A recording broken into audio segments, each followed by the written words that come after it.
Hey everybody, Pastor Todd here outside the church.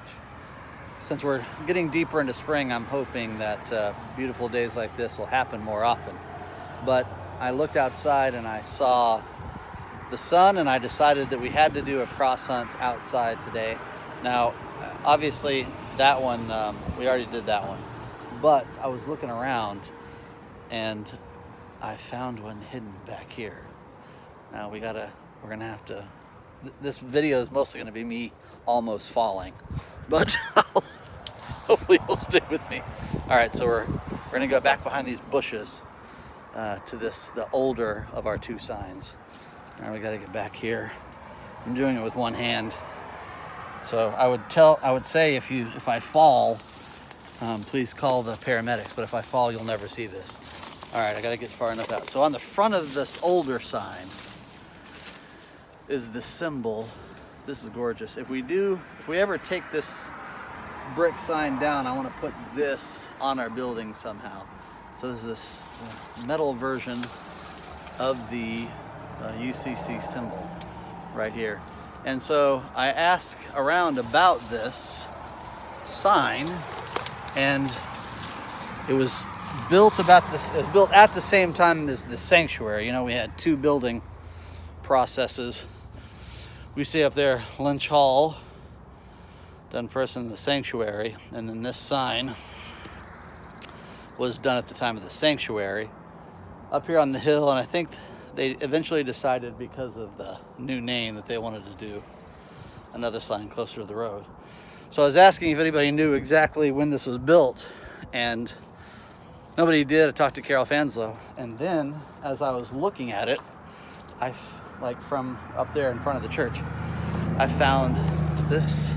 It's like a little miniature cornerstone or a little miniature plaque. It says, it's very faded, but it says May 11th, I believe. I feel like Indiana Jones. May 11th, May 1st. Is it? Can you read that? I can't read that. It's May 1st, 1975, I believe. So there you have it. There's our cross for the day. I'm gonna go up the hill here so I don't fall down and need stitches.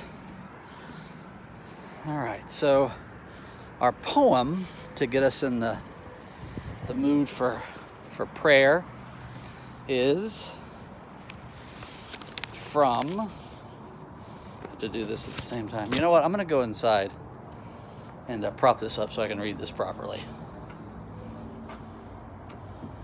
Lock myself out. Wait a minute, I got a code. Don't look. All right, here we go. Turn on the lights. By the way, so we're using the portable sign now. Since no one's here, I kind of made this a work table. But if anybody wants to do some woodworking during the quarantine, we need a box to keep the portable sign letters in. Something to think about. All right, I'm gonna put this down and talk about do our poem and talk about prayer. So this one, since we're on that third stage of prayer, listening to God, this is about praying without using words, by Denise Levertov. It's called Immersion. There is anger abroad in the world, a numb thunder because of God's silence. But how naive to keep wanting words we could speak ourselves. English, Urdu, Tagalog, the French of Tours, the French of Haiti. Yes, that was one way omnipotence chose to address us, Hebrew, Aramaic, or whatever the patriarchs chose in their turn to call what they heard. Moses demanded a word, spoken and written, but perfect freedom assured other ways of speech. God is surely patiently trying to immerse us in a different language. Events of grace, horrifying scrolls of history, and the unearned retrieval of blessings lost forever. The poor grass returning after drought, timid persistent. God's abstention is only from human dialects. The holy voice utters its woe and glory in myriad musics and signs and portents. Our own words are for us to speak, a way to ask and to answer. I like all the poems, but that one is very good. So, this is what the editor has to say about that poem. Why is this poem called Immersion, I wonder? Perhaps because the call and response of question and answer implies a subject-object relationship which can separate us, however subtly, from the one we want answers from. Whereas if we fall down and kiss the grass returning after drought, we bring an end to the drought caused in us by our separation from the world. We immerse ourselves in the world and are surrounded and enveloped in all the answers we could ever wish for. If only we open our eyes and ears to the myriad musics and the holy voice that the holy voice is continually speaking in. Just a wonderful way to put the type of prayer that's listening to God. So, like I said, we're focusing this week on the third stage of the evolution of our prayer life, moving from praying at God to praying with God to listening to God. We've moved into the harder the stages of prayer, one that very few actually reach or actually even attempt. More in line with monks, nuns, Christian mystics, desert fathers. So we're practicing listening to God. So this is what I want you to do.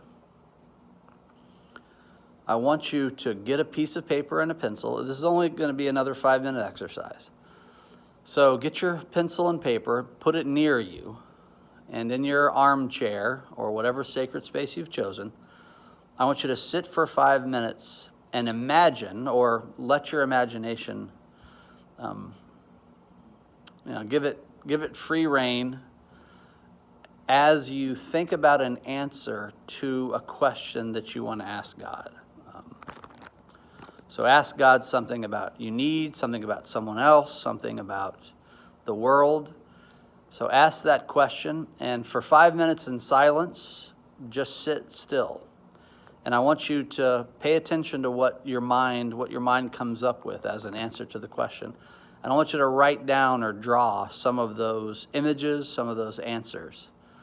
We're practicing listening, and listening to God requires silence and stillness. God does not speak, at least to us anymore, according to the Christian mystics and cloistered folks as well, in a booming, fiery voice. It's something deep within. So there's your practice for today.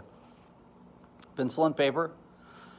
Ask God a question, and for 5 minutes in stillness and quiet, pay attention to what your mind does. Your brain is going to generate different images, and I want you to write a few of these down. Look and see if perhaps through this God is answering your question.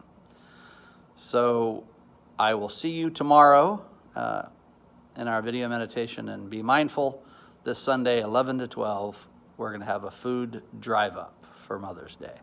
11 to 12, I'll be outside taking your donations or financial donations in the form of a check. So I'll talk to you soon. I and God love you.